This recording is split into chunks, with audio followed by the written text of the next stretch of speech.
So, yun na nga mga kababayan, nagsalita na nga po si Attorney Operario patungkol dito sa pagkasuspende kay Kiko Barsaga. Sabi niya dito, nadali nga ba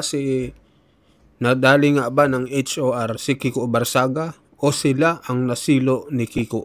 So, panoorin natin mga kababayan, bakit nga ba si Kiko pa ang nakasilo sa HOR o sa mga congressman sa Kongreso. So panoorin natin mga kababayan yung buong pahayag ni Attorney Mike Operario.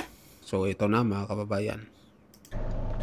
Well, we just received the news today that Kiko Barsaga was actually suspended by the House plenary kanina sa pagkatapos isumite sa plenaryo ang committee report recommending the suspension of Kiko Barsaga. Well, ano masasabi natin? Surprise, surprise. I mean, even Kiko Barsaga knew that this House majority is gonna suspend him. Eventually nga yan, pag inulit pa niya, baka bigyan siya naman ng bagong kaso for expulsion. But I think the point na ni-raise dito nila Congressman Marcoleta at saka nila Leviste ay may valid point. Kung tayo nga ng mga individual ay mayroong karapatan na magpahayag ng ating saloobin bilang bahagi ng ating karapatan ng freedom of expression, ay di lalo na itong mga kongresista, lalo pat ang bawat kanilang binibitawang salita diyan sa halls of Congress are what you call privileged communication. I mean, you could not even be sued for libel for whatever you say in the halls of Congress for as long as it is done in your official capacity as a congressman habang ikaw ay nando sa Kongreso. Kanya nga po yung mga congressman, yung mga senador, para maiwasan yung ma-filean sila ng kasong libelo, ang gagawin yan, magpa-file muna ng resolution or magde-deliver ng privileged speech sa Kongreso. Because the moment that it is delivered in the halls of Congress o nag-file ka muna ng resolution, whatever you say there is privileged communication. Now, if it is privileged communication that cannot be the basis of a criminal charge, why is it now the basis of an administrative charge against Kiko Barsaga? Dahil ba tinawag niya si Pangulong Marcos na magnanakaw, na corrupt, na siya ang pasimuno ng lahat ng ito? Yun na ba yung the basis of the ethics complaint against him? Yung kanyang bang kilos, yung kanyang pagmiyaw-miyaw, ito ba ay sapat para ang isang kongresista ay i-dismiss mo? Well, sa Kongreso po, everything is a political decision. It is not based on facts, it is not based on law, pati nga po impeachment. It is not based on evidence. It is based purely on political decision. It is a political question at kung gusto talaga ng mga kongresista, ay magagawa nila. But I think this is where this congressman na nakabilang sa mayorya has underestimated itong si Kiko Barsaga. I think by doing what they did, dahil ginawa nila ito kay Kiko Barsaga, ang political stock, yung popularity ni Kiko Barsaga will just shoot up another notch or few notches higher. Lalo siyang marirecognize sa mga tao sa kanyang paglaban dito sa administrasyon. And they have exposed themselves, itong mga kongresista. Nakita lalo ng mga mamamayan kung ano sila.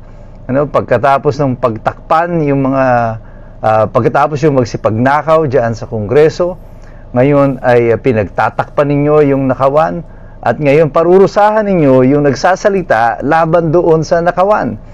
So everything is being done, lahat ay ginagawa nitong Kongreso na ito to make sure na ang mga magnanakaw at yung mga ninakaw nila ay napoproteksyonan. In-expose lang nila yung sarili nila sa sambayan ng Pilipino na itong Kongreso na to ay wala talaga tayong aasahan. Mula noon pa hanggang sa kasalukuyan, this is all about their political interests, financial interest. This is all but ang terminolohiya po dito noon ng panahon ni Marcos, nakakatuwa, no? Nung inabolish niya yung Kongreso after declaration of martial law. Alam niyo kung anong tawag ni Ferdinand Marcos sa Kongreso nun to justify yung pag-abolish niya dito?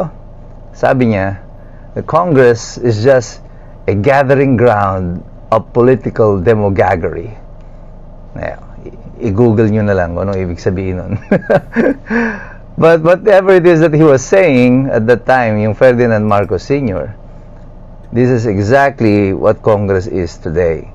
Kung ano ito nung panahon ni Marcos, kaya niya dinisolve ang Kongreso, ito na uli ngayon ang Kongreso sa panahon ng kanyang anak. Pero hindi niya i-dissolve yung Kongreso kasi it is working to his advantage.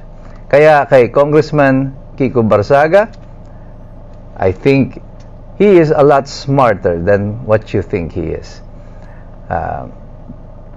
Congratulations sa'yo. Bagamat ikaw ay suspendido, tingin ko you have accomplished the things that you wanted to accomplish. You have baited this congressman, and they took the bait, hook, line, and sinker.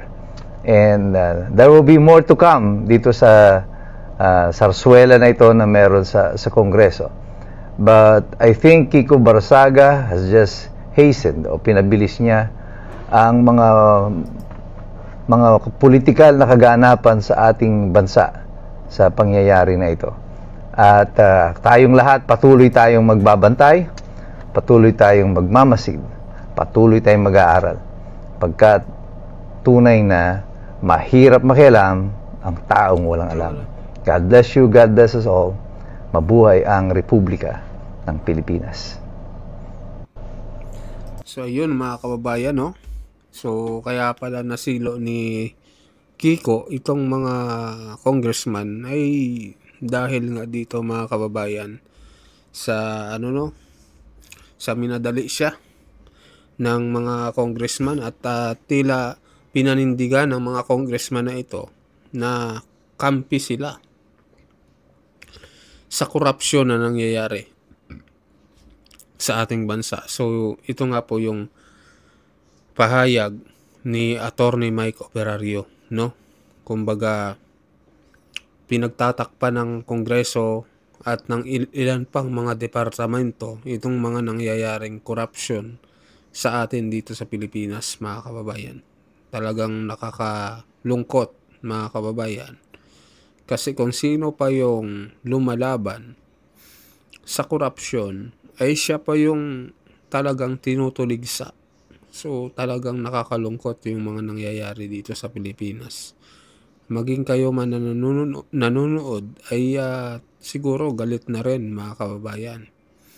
Alam naman natin si Kiko Barsaga lang yung matapang na congressman ang bukod tanging lumalaban, no? Di nyo sukat akalain, mga kababayan, kabata-bata na congressman pa yan. Talagang nilalabanan niya, no, yung korupsyon na nangyayari sa ating bansa. Talagang napakatindi nito ni Kiko Barsaga.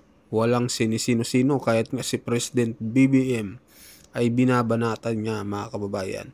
Dahil nga di umano ay sangkot daw ito sa mga maanumaliang korupsyon na nangyayari sa Pilipinas. Ayon na rin yan sa mga ebidensya na ipinakalat ni Saldico at ng mga ilan pang mga personalidad. Katulad na lamang ni Senator Amy Marcos na nagsalita na rin na di umano si Bongbong Marcos daw at si itong asawa niya ay gumagamit daw ng mga ipinagbabawal na gamot, mga kababayan. So ilan pa lang ho yan sa mga ipinapalabas, no? At talagang malapit ito, hindi lang malapit si Senator Amy sa mga Marcos, kundi kapatid na buo ni Pangulong Bongbong Marcos. Kaya ayun, mga kababayan, kaya talagang nakakalungkot yung mga nangyayari ngayon. Kasi kung sino pa yung lumalaban sa korupsyon, siya pa yung talagang tinutuligsa. Pero salute kay Congressman Kiko Barsaga, kahit na sinuspindi siya ng 60 days, talagang tuloy-tuloy pa rin siya, mga kababayan, na nakikipaglaban. Talagang nakipag-interview pa siya kagabi, no? At talagang pinanindigan niya yung mga sinabi niya. Kaya ito po yung nakakatuwa kay Kiko Barsaga, no? Talagang may paninindigan. Ito yung mukha ng Gen Z ngayon, ng generation ng mga kabataan na talagang lumalaban sa korupsyon. So mag-comment kayo, mga kababayan, kung ano po masasabi nyo sa pahayag po ni Attorney Mike Operario dito nga po sa pagkakatanggal at pagkakasuspendido kay Kiko Barsaga. So mag-comment kayo, mga kababayan. At sa mga bagong pasok dyan, pasubscribe din po ng ating channel. Maraming salamat po.